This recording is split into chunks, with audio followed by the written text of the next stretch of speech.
Hello everyone, hope you are all safe at home and doing fine. Today we will see the Bohr theory of hydrogen atom.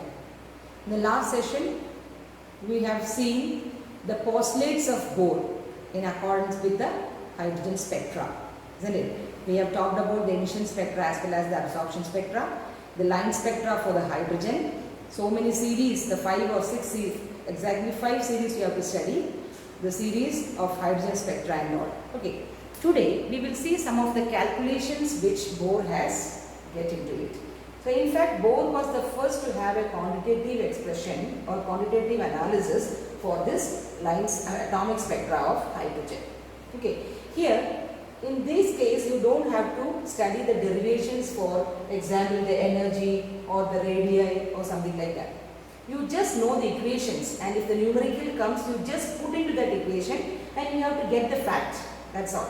You have to get the concepts. What is this? What do you mean by the energy, or what do you mean the radii? How you calculate the radii? Don't go into the derivation. That derivations you will study on the next 12th standard in physics, in the chapter atoms and nuclei. Okay, there you will study the derivation, the full derivation for all these things. Okay, velocity, etc. Now we will move on to some of the things which the Bohr has put forward with respect to the hydrogen spectra. Okay, the first is, see, the stationary states means the orbits, isn't it? The stationary states for electrons are numbered as n is equal to 1, 2, 3, etc. We know that n is equal to 1 is K shell, L shell, M shell. You know that, isn't it? K, L, M, N. So n is equal to 1, 2, 3, 4, etc. That you call it as principal quantum number. This principal quantum number we will study later in this chapter, more about that. That is simply the number of shell.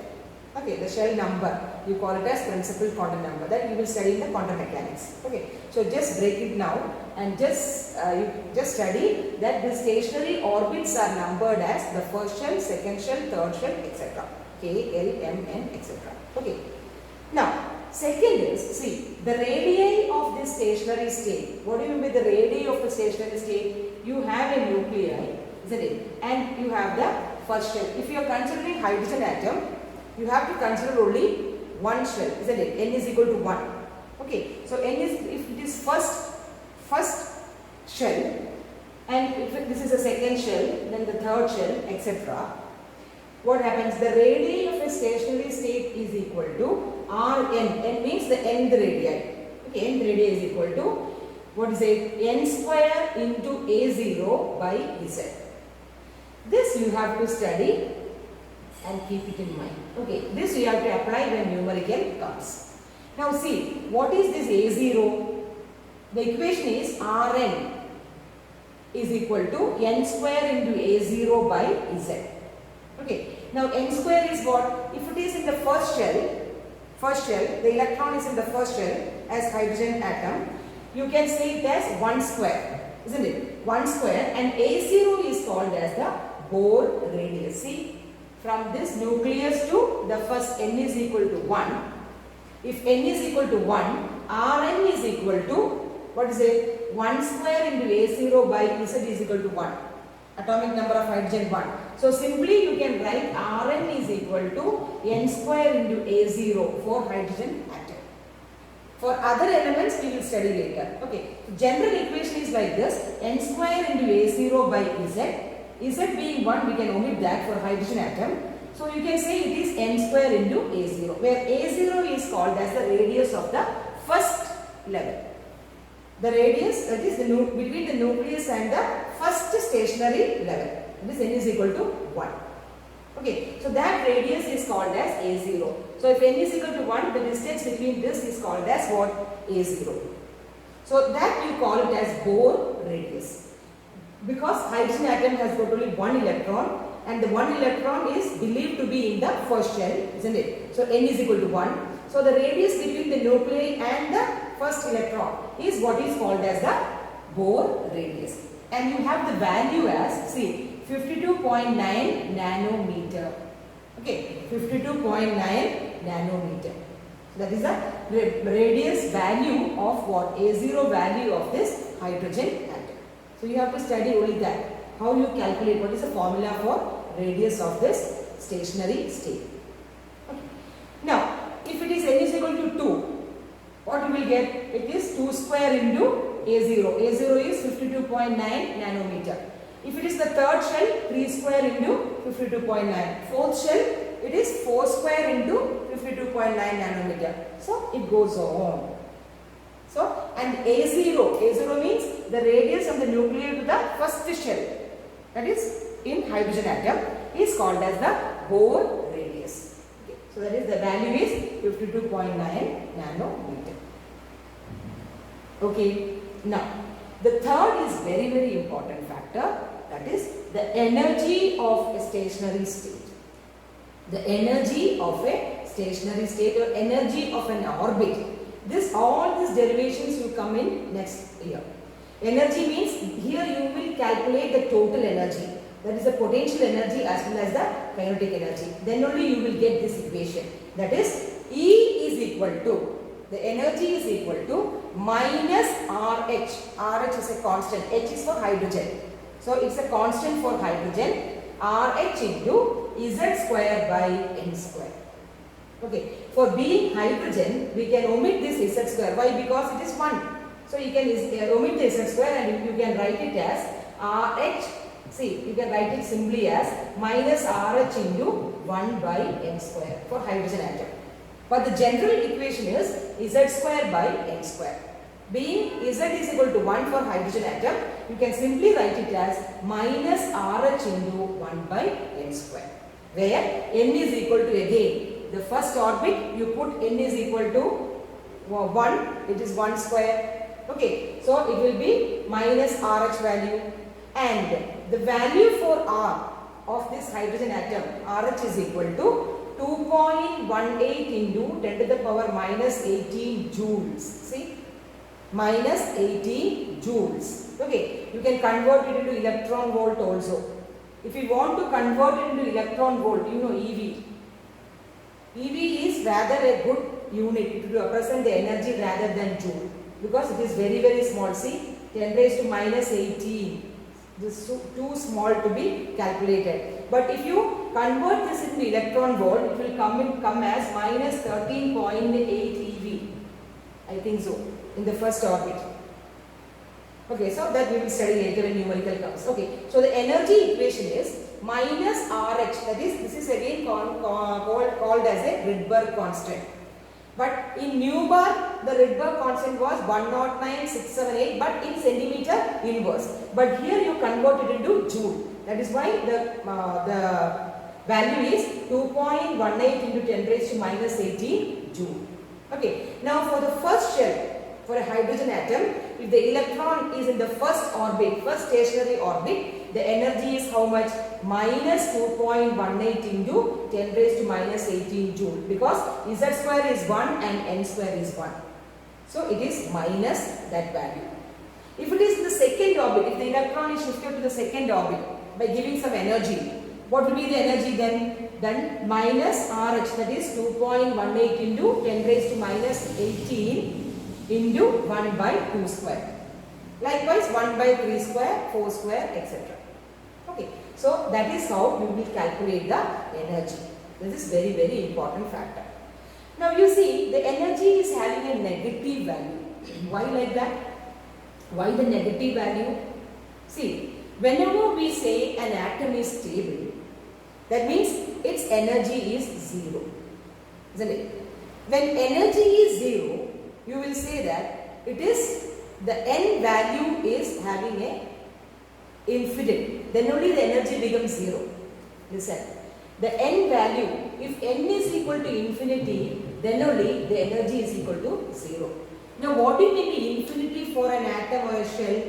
Infinity means the electrons are getting out of this orbit or this stationary state. Listen carefully.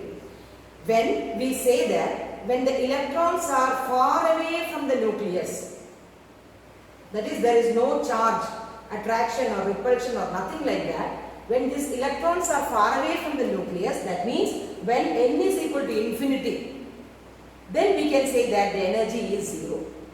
So starting from 0, when it comes to nearer to the nucleus, the values become more and more and more negative, isn't it?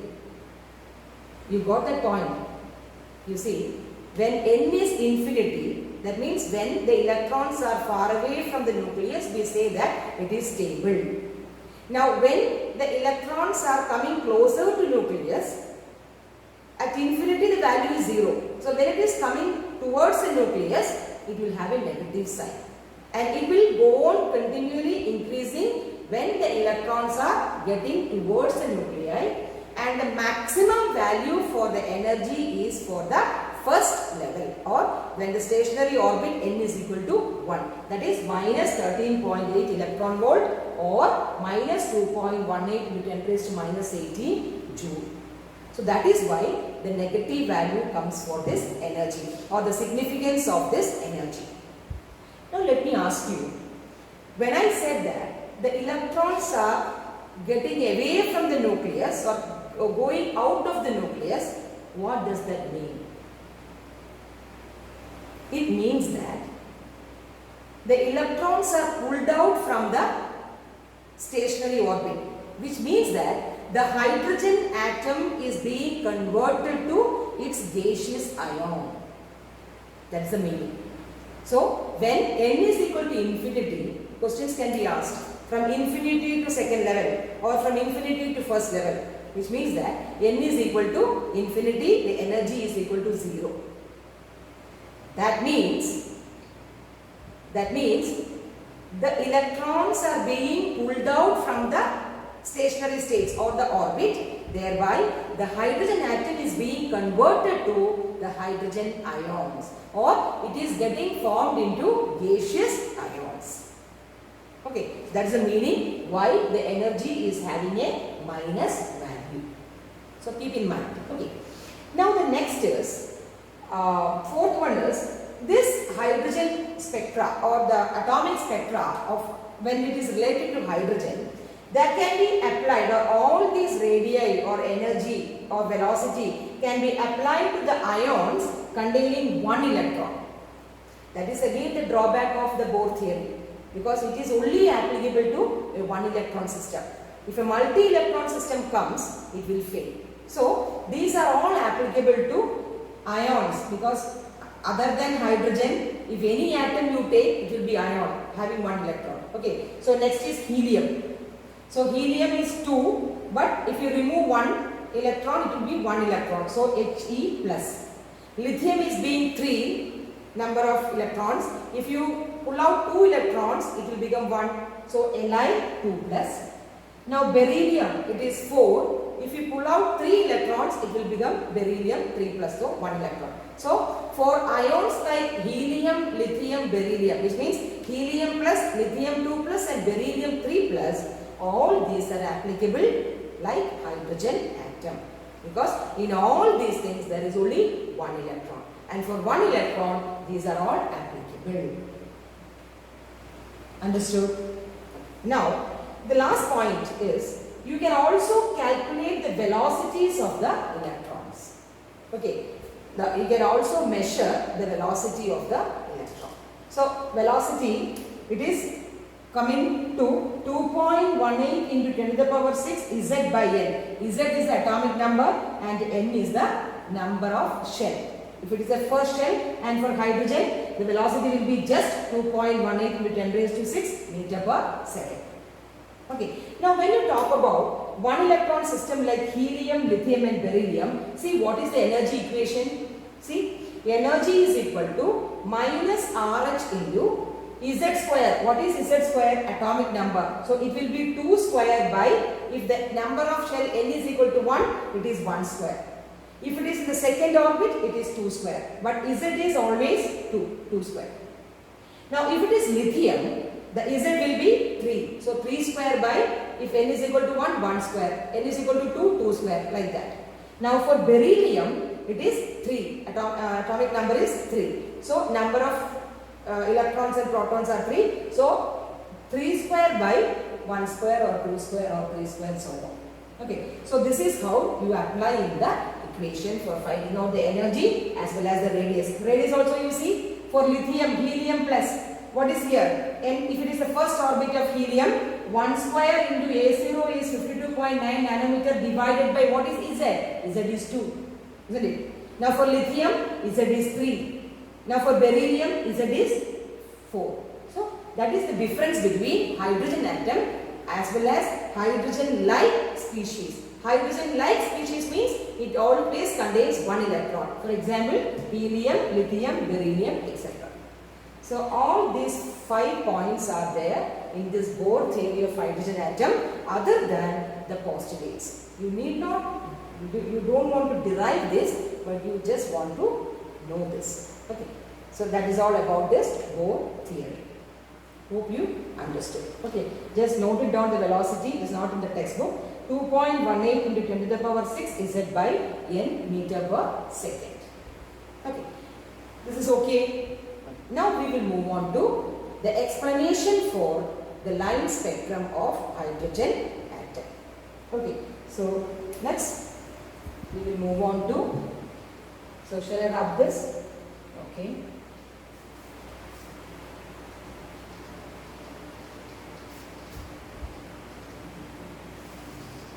Okay.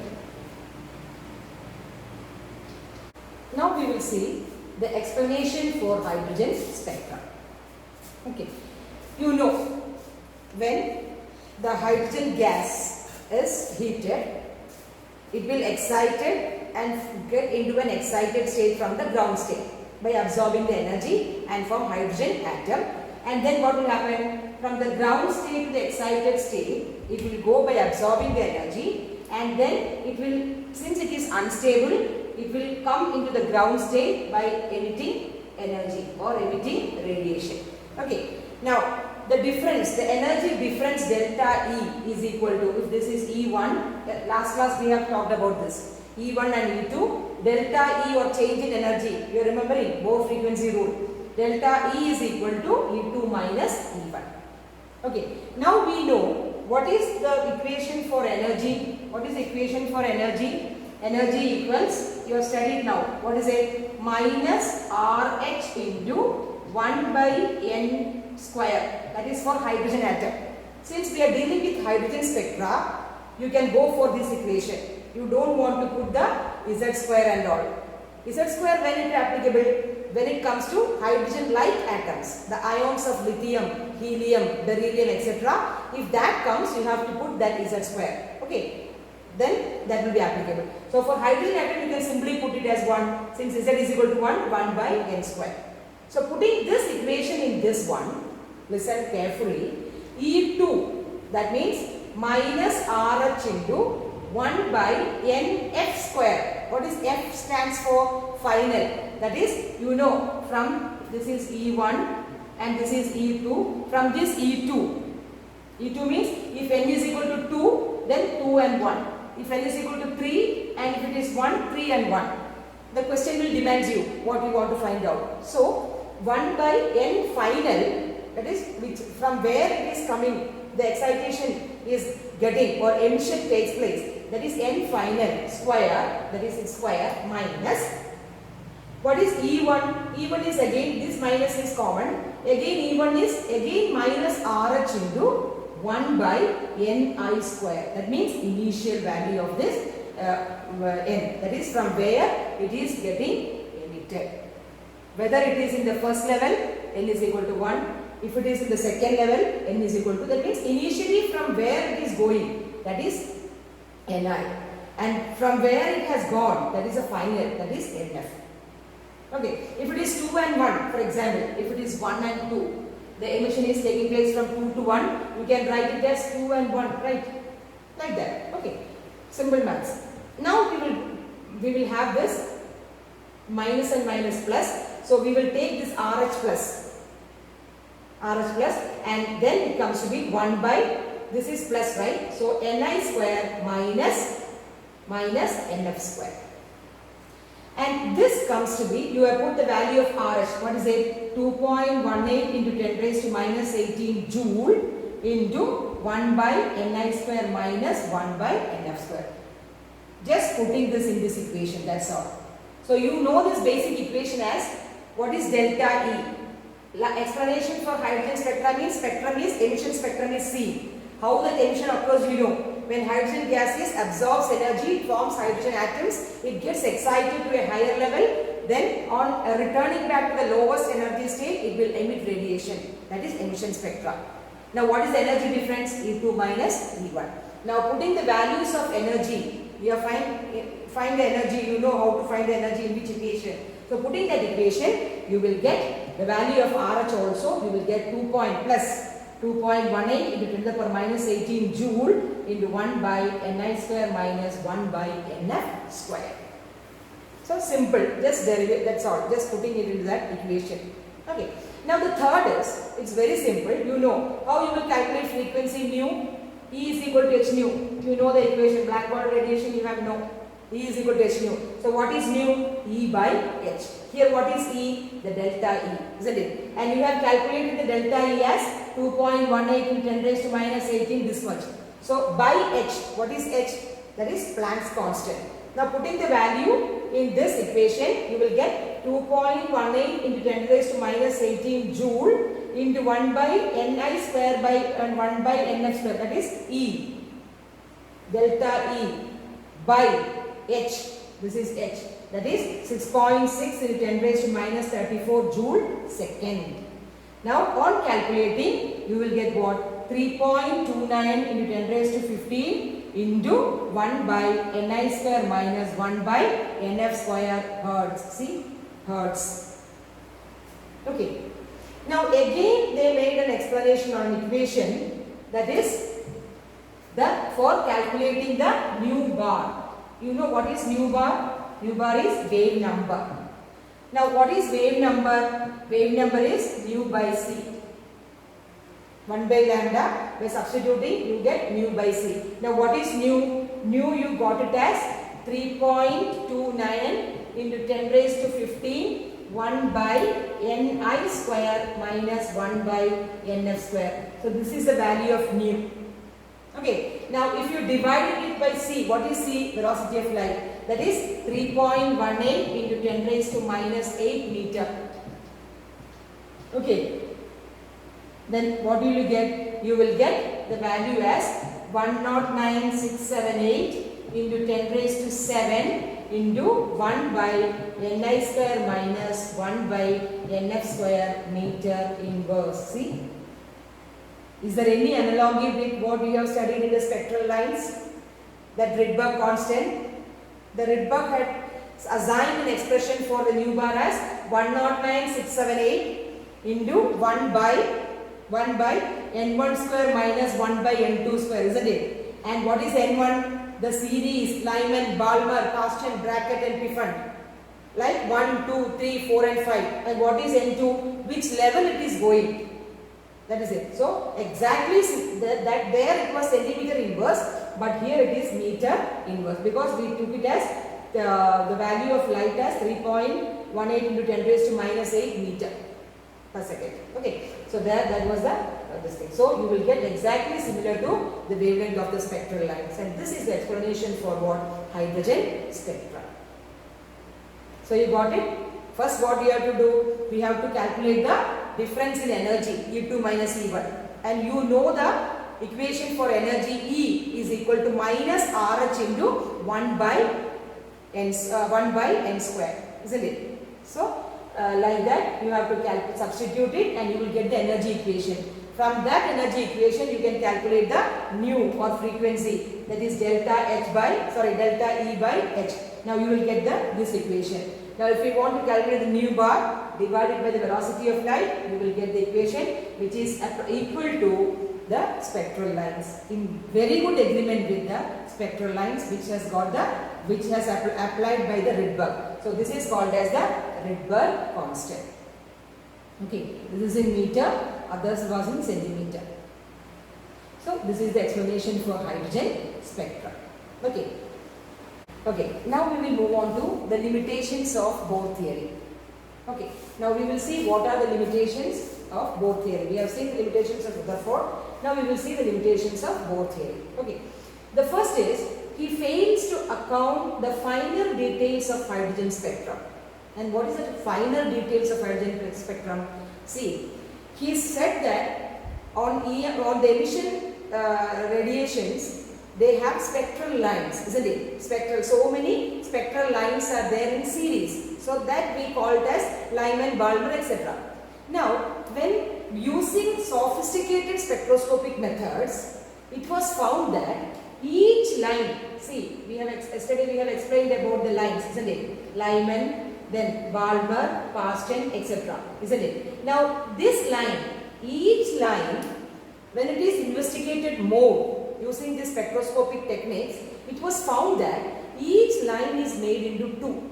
That is, one line, this one line consists of very, very thin two lines. See, very, very thin two lines are put together to form this one line.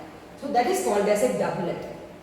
Okay, so that detail of the hydrogen spectrum, which each line is found as a doublet in all the series, that this Bohr could not explain it. So that was the first limitation of the Bohr, which says that he fails to explain the finer details of hydrogen spectrum, that is doublet. Each line is made up of two lines, that is doublet. Okay. Now what was the second limitation? He was unable to explain the spectrum of other atoms other than hydrogen. Or in one word, or another word we can say, only one electron system is applicable to the Bohr atom model. Whereas if it is for multi-electrons, like other than one, more than one, it fails to do so.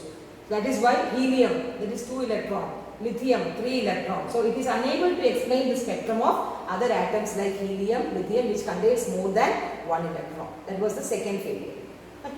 Now third failure is, he could not explain the splitting of spectral lines. Okay, the spectral lines, when it is subjected to a magnetic field, these lines splits up. Okay, or in electric field, in presence of an electric field, these lines, spectral lines get splitted up.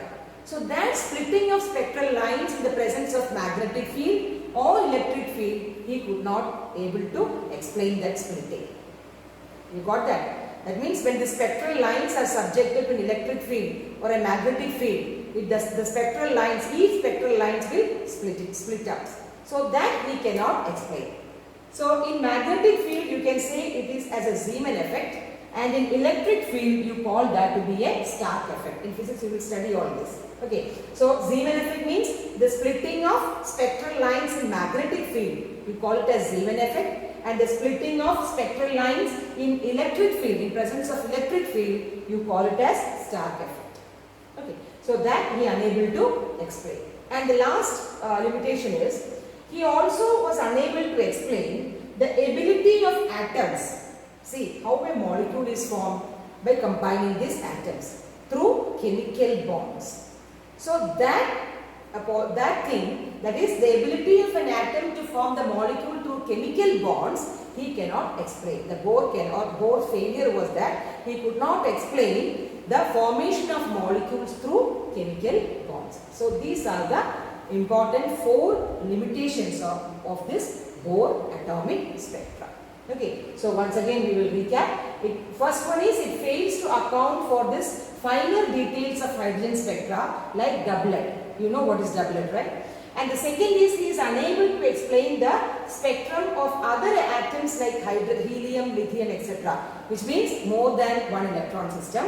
The third is, he is also unable to explain the splitting of the spectral lines in presence of magnetic field. You call it as Zeeman effect, and also in the presence of electric field, which you call it as Stark effect. And the last is, he is unable to explain the ability of atoms to form molecules by chemical bonds. So these are the limitations of this failure, or limitations of Bohr model for hydrogen spectrum. So you got it? Understood? Okay. Then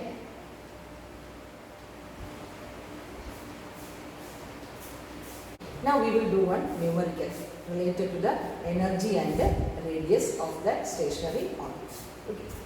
Now what this problem is, see, calculate the energy associated with the first orbit of helium ion. See, this is helium ion, and what is the radius of this orbit?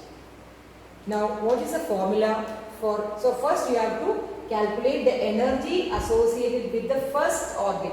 First orbit means you know n is equal to 1. If it was second orbit, you know n is equal to 2. So from the question you got the given as first order of which ion? Helium ion, which means that helium ion means how many electrons? 1 electron system. So the energy relation is applicable. Okay. Now first session we will do this. First is energy. You know what is the general formula? You have to apply the general formula for energy. Okay. Not for hydrogen atom. Hydrogen atom means what? Hydrogen atom means minus RH into E of hydrogen atom is equal to minus RH into 1 by n square, isn't it? But because Z is 1, that is why you put this equation. But the actual equation is E is equal to minus RH into Z square by n square. This is the general equation. If helium ion or lithium ion or other than hydrogen atom, if a question asks other than hydrogen atom, if some atoms are given with the ions, it will be ions, definitely. Okay, so in that case you have to put this equation, correct? This general equation, not the hydrogen equation, not the hydrogen wala equation, but this general equation. Now you put it, you know the value of RH, or it must be given in the question paper. So it will be minus, what is it, 2.18 into 10 raised to minus 18. What is Z square? Helium is, Z is equal to 2, isn't it? So it will be equal to 2 square by, what is n square? Is 1 square. See? So 2.18 into 10 raised to minus 18 into 2 square by 1 square. So how much it will become? You just calculate it and get me the answer. So that much energy is in joules. Okay, just calculate it. It is into 4. It's a very simple calculation. Okay, just do it and keep it. Okay, so that much joules. So you got the difference what I am talking about. If it was a hydrogen atom, you just go by the equation 1 by n square. Okay. So if it is other than hydrogen atom, because helium ion or lithium ion, this Z square by n square has to be put up. So that is how you get the equation. The answer is minus something joule. Understood? Clear? Now the second part, coming to second part, what is the radius of this orbit? What is the radius of this orbit? So you are clear with this, right? Now we will see how to calculate the radius. For hydrogen wala equation, what was the radius? You know, the radius of the nth is equal to, what is it? N square into A0 by Z. Sorry, by 1, or Z is equal to 1, so we will put A0. This is for the hydrogen, isn't it? And A0 is how much? 52.9, I think so, right? 52.9 nanometer. This is the Bohr radius. Okay. Now for general equation, it is n square into A0 by Z. Because by Z, that is hydrogen-like atom.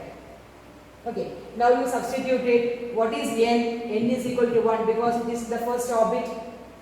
With this orbit, the radius, what is the radius of this orbit, the first orbit? So Rn is equal to n square, 1 square into, what is A0? 52.9 nanometer. If you want to convert it, you can convert it. 1 nanometer is equal to 10 raised to minus 9 meter. Okay. By Z is equal to, what is Z2? Okay. So 1 square into 52.9 nanometer by 2. So by substituting, you will get, you have to substitute it, okay, and you will get the radius as in nanometer. So you just calculate it and get it. Okay. So this is about the Bohr atom model of hydrogen spectrum. Okay. So now we are coming into an end of this Bohr theory, and now the next is a quantum mechanical model. That is again a new topic for you. Till now you know, you are familiar with Rutherford or Thomson or Bohr model, and in this chapter we have get into some more details about the Bohr. That is very important. That is a quantization concept. That is the energy is the particle nature. In fact, the particle nature, that means the energy is radiated in the form of quanta, isn't it, or in packets. That is the main explanation or the quantization concept. Not in a continuous way, but in a fixed way. That is, quantum of energy is emitted.